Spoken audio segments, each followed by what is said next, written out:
My name is Alice Croft, though most people who know me well call me Ollie. I've lived my 22 years in Port Blossom, a city that clings to the coast with a kind of stubborn, quiet elegance. It's a place of sea-weathered Victorian homes painted in shades of salt and fog, of cobblestone alleys that whisper stories of whalers and merchants. It's a city that values appearances, where the gleam of old money and the weight of a family name can feel as tangible as the damp chill that rolls in off the Atlantic each evening. My life has been a quiet one, lived mostly in the margins of my own family. I'm a painter, or at least, that's what I tell myself in the privacy of my own heart. My canvases are filled with the soft, muted light of Port Blossom's dawns, the turbulent gray of its storm-tossed waves, and the intricate patterns of frost on winter window panes.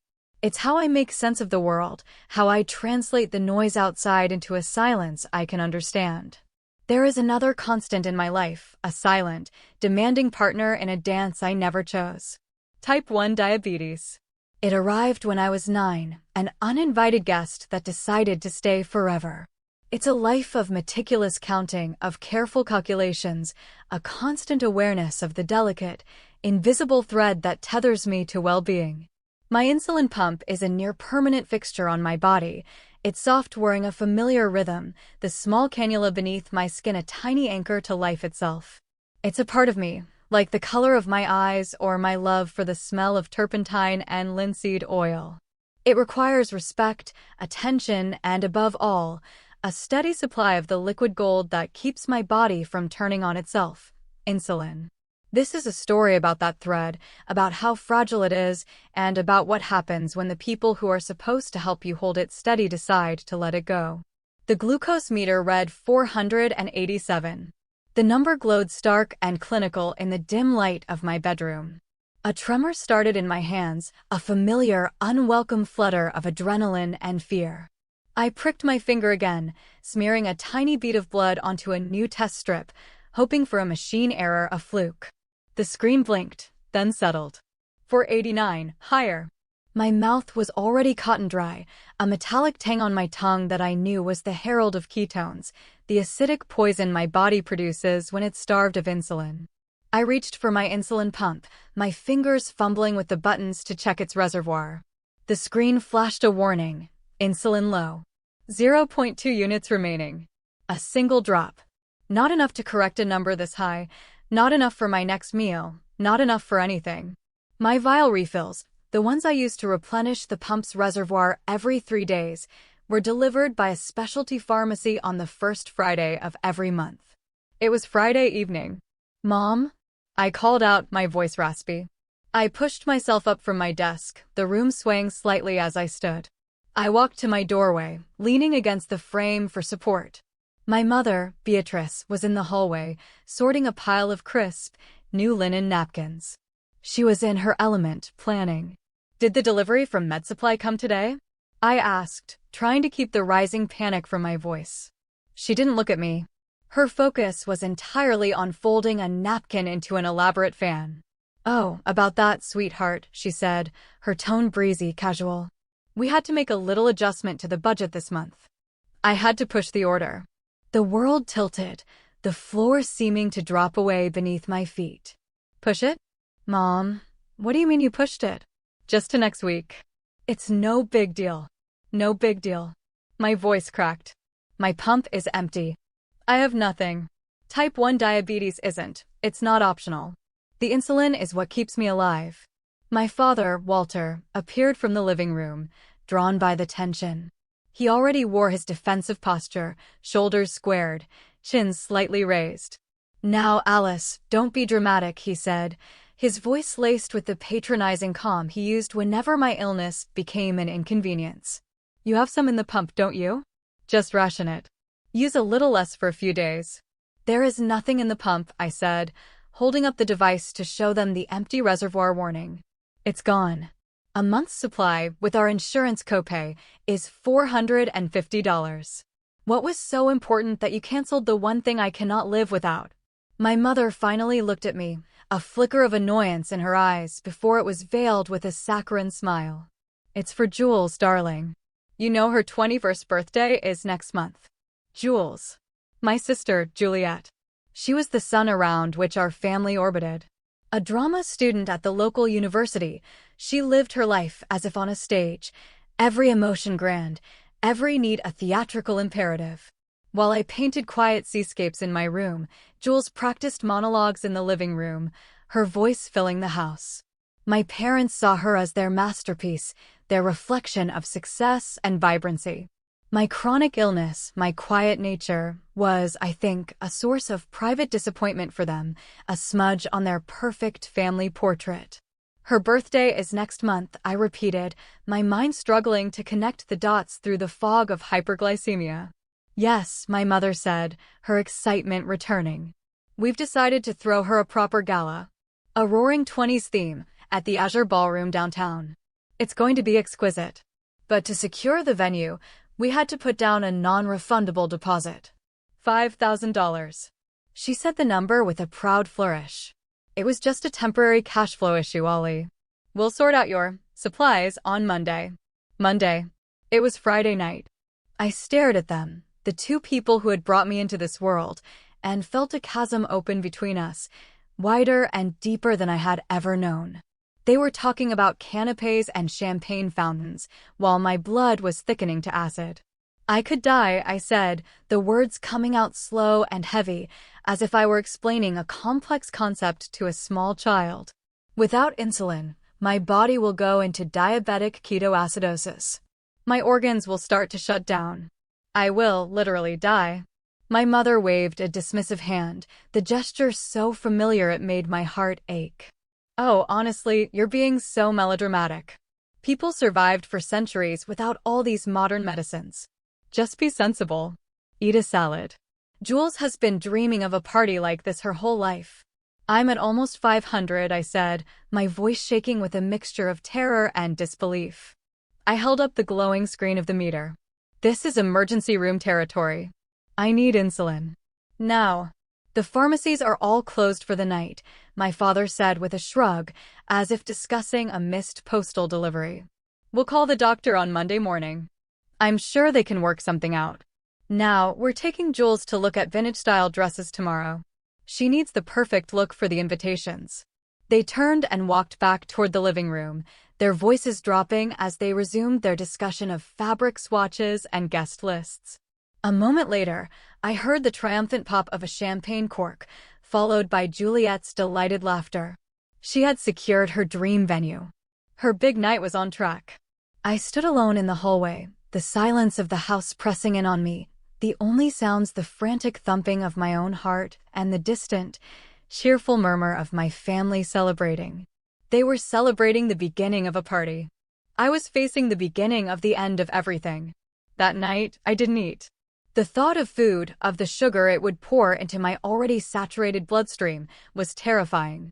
I took a lukewarm shower, hoping to ease the dehydration, but it did little.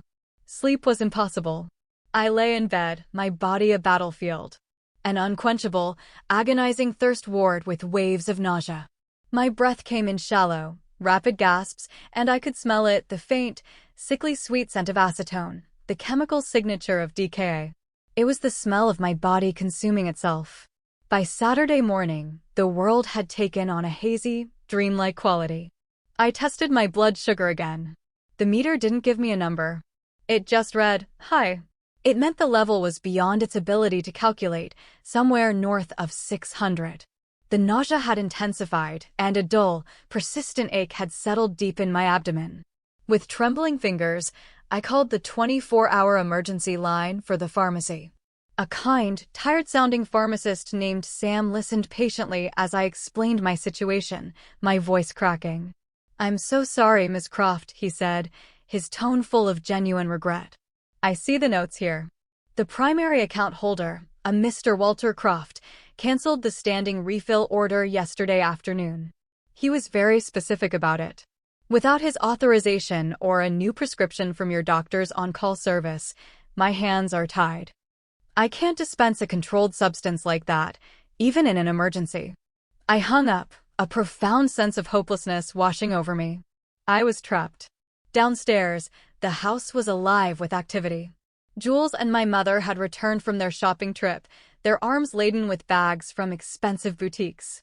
I could hear Juliet's voice, amplified by the acoustics of our high-ceilinged home, as she live-streamed her haul to her modest, but devoted online following. And this one has the most divine beating, totally authentic to the period. Can you just imagine it, with a feather boa? I stumbled to the bathroom and collapsed in front of the toilet, my body racked by dry, heaving sobs that produced nothing but a thin, bitter bile. Through the closed door, I could hear her laughter, a sound that felt like it was from another world, a brighter, happier planet I could no longer reach. By Saturday evening, my vision began to blur at the edges, the world swimming in and out of focus. A crushing lethargy had taken hold, making it difficult to even lift my head. I knew I was running out of time. My thoughts were slow, syrupy. There was one person I knew would understand, one person who had seen me through countless low blood sugars and frustrating highs. I managed to pull my phone from my pocket and send a text to my best friend, Leah. Leah. Trouble. BG too high to read. Parents won't help. The effort of typing those few words was colossal.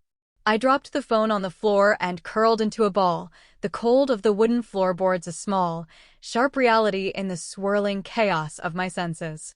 The last thing I remember was the sound of my mother calling up the stairs, "Ollie, we're ordering Italian.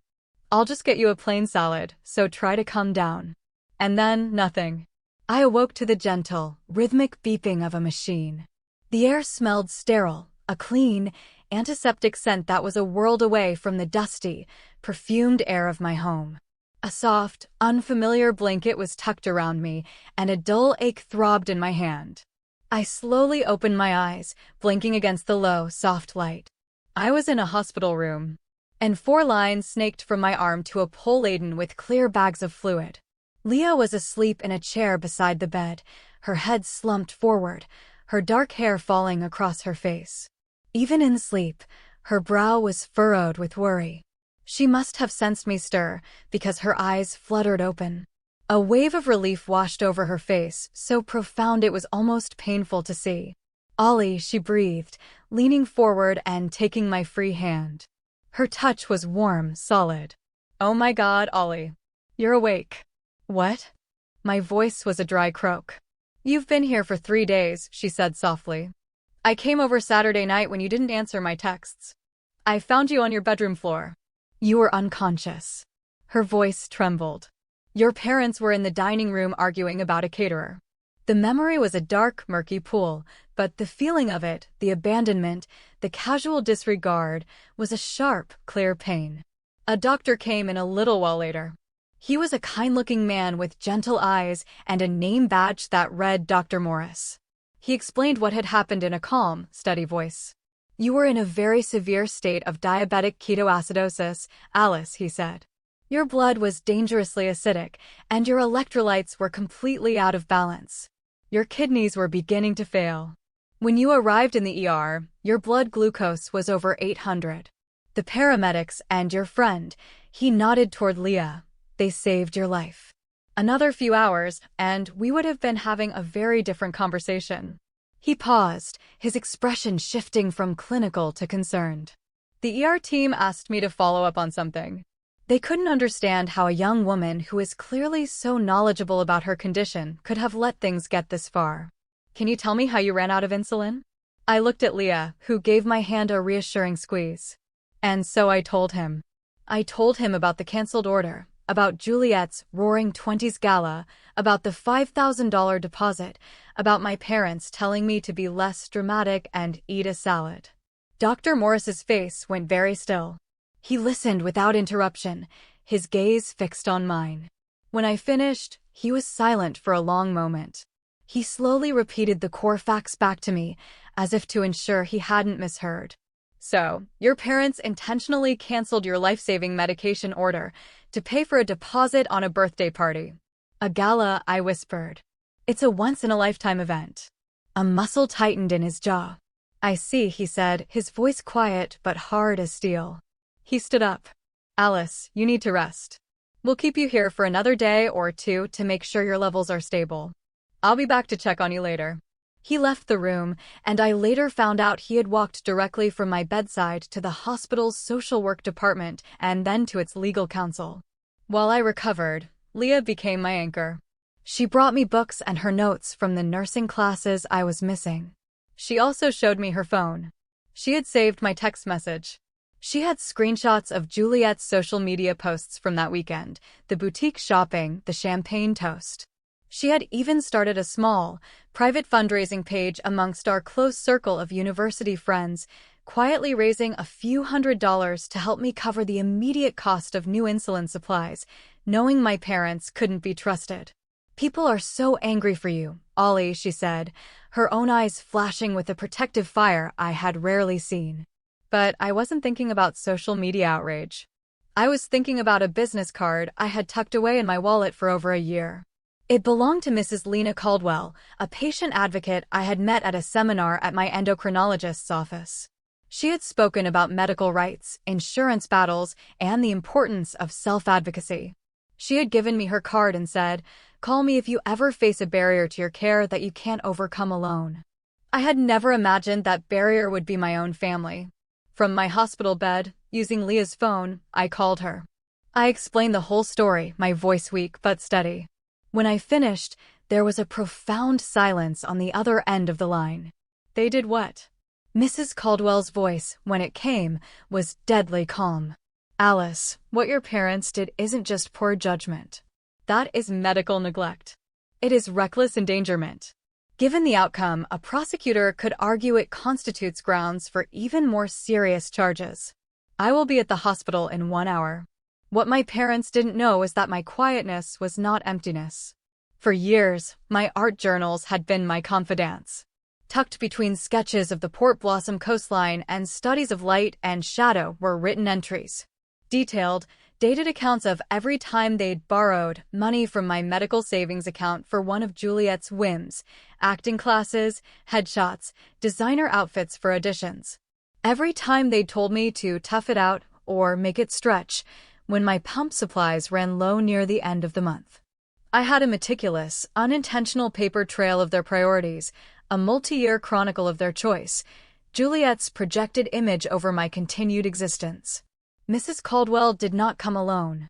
She brought a lawyer, a sharp, empathetic woman named Ms. Thorne who specialized in family law and medical neglect cases, and a hospital social worker who had seen, in her words, "far too many young people with chronic illnesses fall through cracks they never should have been near." They sat with me in my hospital room, their presence a fortress of competence and compassion. The hospital bill, they explained, was going to be staggering. ICU care, multiple days of inpatient treatment, endless tests, and 4 drips. It was already approaching $90,000. Our family insurance would cover the majority, but the remaining deductible and copays would still be thousands of dollars. An amount my parents would undoubtedly expect me to handle myself, probably through student loans. But things were different now. I was 22. I was a legal adult. And with the guidance of Mrs. Caldwell and Miss Thorne, I was about to draw a boundary, not with paint on a canvas, but through the heart of my own life. 2 days after I was discharged from the hospital, a thick, cream-colored envelope arrived at my parents' house. It was not, as they might have hoped, an embossed invitation for Juliet's gala. It was a letter from the law offices of Thorne and Associates. I was not there to see their reaction, but I can imagine it. The confusion, then indignation, then outrage. The letter was calm, professional, and utterly unyielding. It detailed the events of that weekend, citing medical records and my own documented history of their financial and medical neglect.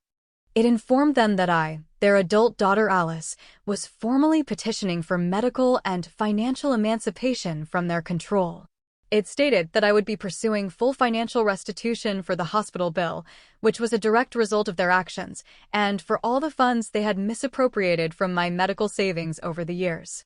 The letter also contained a draft of a formal restraining order, which would be filed if they attempted to contact me, harass me, or interfere with my medical care in any way. Their first move was to try and control the narrative. My mother called me, her voice a syrupy blend of wounded pride and feigned concern. I let it go to voicemail. "Alice, darling, this is a terrible misunderstanding," her message began. "Your father and I are heartbroken that you would think we'd ever intentionally hurt you. This lawyer is just trying to take advantage of you. Please call us. We can sort this out as a family." But we weren't a family. Not in the way that mattered. A family doesn't treat one child's life as collateral for another's party. The second part of the plan was more delicate. It was not about revenge, Mrs. Caldwell had counseled me, but about consequences and ensuring accountability.